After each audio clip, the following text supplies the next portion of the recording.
La parole est à Monsieur Frédéric Petit. Merci, Monsieur le cher Président. Ma question s'adresse au ministre de l'Europe et des Affaires étrangères. Nous allons reprendre bientôt les travaux sur la réforme de nos institutions pour une République toujours plus proche de ses citoyens. En tant que député représentant les Français établis à l'étranger, je souhaite que ces débats puissent aboutir à une modernisation de la représentation des 3 millions de Français en mobilité internationale. Nous le savons tous, notre présence à l'étranger est réelle, visible, sollicitée, en particulier par nos 3 réseaux que j'appelle la présence active de la France, des Français et des francophiles dans le monde. Présence active dans l'économie, présence active dans l'éducation, présence active dans la culture. Et il y a également...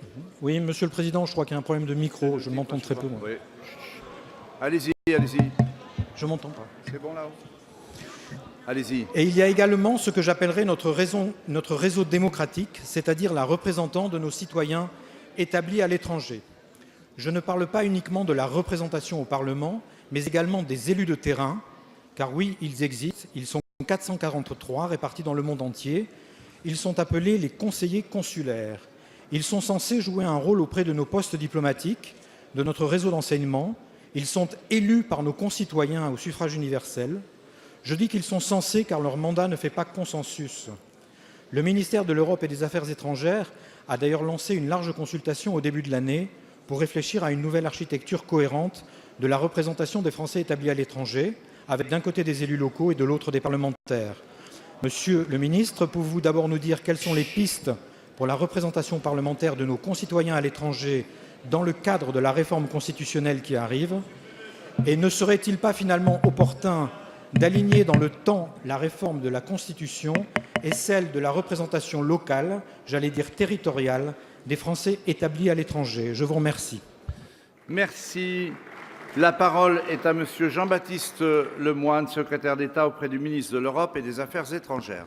Merci beaucoup, Monsieur le Président, Mesdames et Messieurs les députés, Monsieur le député Petit. Oui, le Président de la République, s'adressant devant l'AFE, et c'était une première dans l'histoire de l'institution, avait souhaité qu'avec Jean-Yves Le Drian, nous puissions travailler à une réforme de la représentation des Français établis hors de France. Et donc nous avons souhaité consulter très largement les parlementaires, naturellement, le bureau de l'AFE, les conseillers consulaires eux-mêmes qui ont été interrogés. Et il ressort de ces consultations une triple demande. Une demande, naturellement, de proximité, le maintien d'un réseau dense d'élus locaux, si je puis dire, avec les conseillers consulaires, parce qu'ils rendent des services inestimables à nos communautés françaises, parfois dans des contextes, on le sait, très compliqués, très complexes dans les pays de résidence. Une demande de lisibilité, puisque vous le savez, il y a plusieurs étages dans cette représentation, les conseillers consulaires, les conseillers de l'AFE, et le souhait d'une simplification avec peut-être justement une seule catégorie d'élus qui représente les Français établis hors de France, en gardant encore une fois un maillage dense. Et puis le souci d'efficacité, faire en sorte que les travaux de l'Assemblée des Français de l'étranger puissent être également relayés, mieux appuyés dans nos assemblées, dans vos assemblées, également pris en compte dans les travaux du gouvernement. Et je pense que nous pouvons travailler à la mise en place d'une conférence permanente des Français établis hors de France qui réunirait justement les parlementaires, le bureau de l'AFE et un représentant du gouvernement. Le calendrier, eh bien le travail interministériel est en cours, mais nous voulons nous saisir effectivement des discussions sur le projet de loi visant à une démocratie plus responsable et efficace. Et d'ores et déjà, nous n'avons pas attendu puisque les conseillers consulaires ont été associés au staff à ce dispositif permettant de subventionner les associations à l'étranger. Merci.